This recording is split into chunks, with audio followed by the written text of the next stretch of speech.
ایک منافقانہ کام ترکی کا صدر کر رہا ہے. ترکی کا صدر پاکستانیوں کی نگاہوں میں بڑا ہیرو بنا ہوا ہے ایک ڈرامے کے ذریعے. چونکہ ہم ڈرامہ پسند ہیں, وہ ڈرامہ باز ہے, اور کام آسان ہے. ڈرامہ پسند کو ڈرامہ دکھا دو تو وہ قانے ہو جاتا ہے, وہ سخت ڈرامہ باز ہے.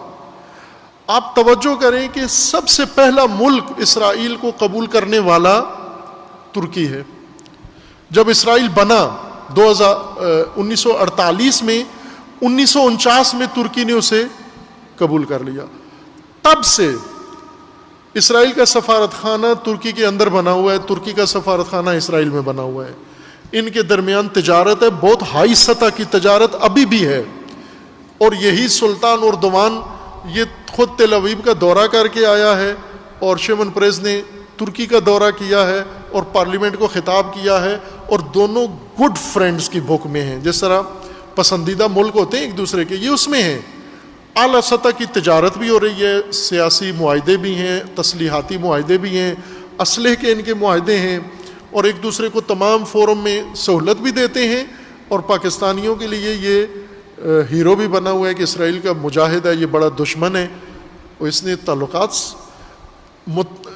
متحدہ عرب امارات کو اس نے کہا کہ اس نے اسرائیل سے تعلقات قائم کیے ہیں, ہم اس سے سفارتی تعلقات کاٹ لیں گے.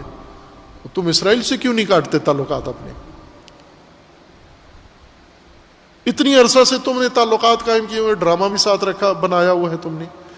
یہ کس لیے ہے؟ پاکستان میں خصوصاً ڈرامہ یہ ارطغرل کیوں شروع کیا گیا؟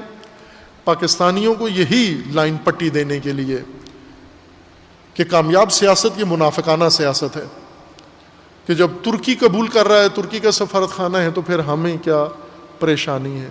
نہ عزیز من, ترکی مصطفیٰ کمال پاشا کی میراث ہے. ترکی اسلام کا نتیجہ نہیں ہے. ترکی مصطفیٰ کمال پاشا نے اردوان کو دیا ہے. سیکولر اس سے لے کر یہ ابھی اپنی حکومت قائم کرنا چاہ رہے ہیں, اور انہوں نے ضیاء الحق کی طرح اسلام کا نام کر رہا ہے. ترکی در حقیقت نیشنلسٹ ہے اردوان, اسلام پسند نہیں ہے. اسلام کو ٹول کے طور پر استعمال کرتا ہے تاکہ ترکی ازم, پان ترکی ازم کو زندہ کرے. ترکی نیشنلزم کو زندہ کرنا چاہتا ہے.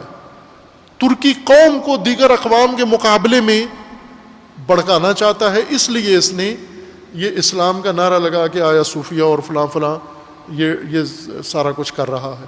اور ہمارے اینکر اس کو ریفرنس بنا کر ہمارے حکمرانوں کو بتا رہے ہیں. ہماری وزیر اعظم صاحب نے بیان دیا ہے کہ میرا ضمیر نہیں مانتا اسرائیل کو تسلیم کروں. وزیر اعظم صاحب کی بات بہت اچھی ہے, بہت اعلیٰ ہے, لیکن زیادہ دیر ہم بھروسہ نہیں کر سکتے, چونکہ یہ کسی وقت بھی بڑے لیڈر ہیں, اور انہوں نے خود فرمایا ہوا بڑا لیڈر کسی وقت بھی یو ٹرن لے سکتا ہے. اور پہلے انہوں نے کیا ہوا ہے, جو بات کی ہے اس سے پیچھے ہٹے ہیں.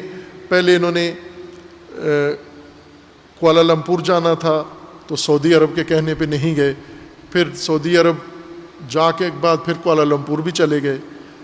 پھر انہوں نے یہ کہا تھا کہ ہم OIC کے ذریعے سے کشمیر حاصل کریں گے, تو وزیر خارجہ نے بیان دیا کہ OIC سے ہمیں کوئی توقع نہیں ہے, ہم دیگر ملکوں کے ذریعے سے کشمیر حاصل کریں گے. باہر کے سیاست ہے, سیاست میں یہ بیان بازی چونکہ پالیسی نہیں ہے, کوئی حکمت عملی, کوئی اسٹریٹجی نہیں ہے, اس وجہ سے ان بیانات کے اوپر نہیں اعتماد ہے.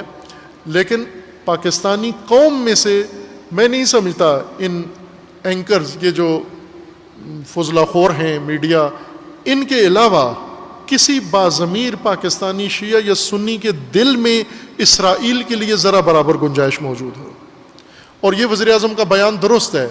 اگر آپ نے اسرائیل کو قبول کیا تو کشمیر بھی جائے گا, اور چلا تو گیا ہے, لیکن دوسرا بھی آزاد کشمیر بھی جائے گا تمہارا, اگر آپ نے اسرائیل کو تسلیم کیا.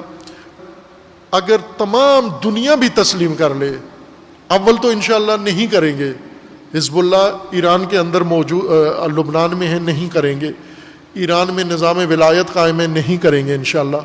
لیکن برفرض آپ فرض کر لیں ساری دنیا بھی اگر تسلیم کر لیتی ہے تو آخری سنگر پاکستان ہوگا کہ جہاں سے اسرائیل کے خاتمے کا آغاز ہوگا انشاءاللہ. اور کشمیر و فلسطین انشاءاللہ آزاد ہوگا۔ یہ سبق جس کی ڈاکٹر اسرار صاحب نے کہا تھا کمی ملت کو نہیں پڑھایا گیا، شیعہ خطبہ محرم الحرام کے اندر یہ کمی پوری کریں، وہ حسینیت اور وہ خیبر ان کو پڑھائیں کہ ہر پاکستانی تیار ہو جائے، آمادہ ہو جائے، کم از کم اپنے ملک کو، اس ایٹمی طاقت کو اسرائیل کے حوالے کرنے سے بچا لیں۔ پہلے پاکستان کی حفاظت کریں، پھر پاکستان انشاءاللہ باقی مقامات کی حفاظت کرے گا انشاءاللہ۔